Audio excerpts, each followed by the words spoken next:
અને એમનું સ્વાગત કરવા જઈ રહ્યા છે।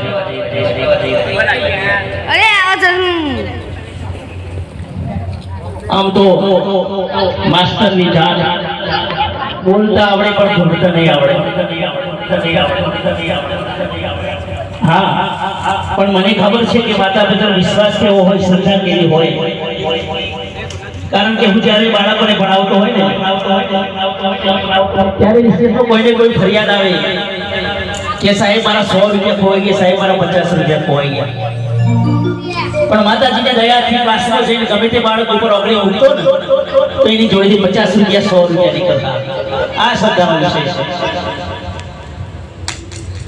અને ઘણી વખત એવું થતું હતું કે બાળક ઘરની ચાવી કે ભૂલી ગયો હોય અને હું એમ ખાલી કહી દઉં કે તારો સોફા છે એના ઉપર ઓશીકું છે, ઓશિકાના નીચે ચાવી પડી છે, અને માતાજીની દયાથી કદાચ એ જ શ્રદ્ધા આપણી એ જ નહીં કરતું।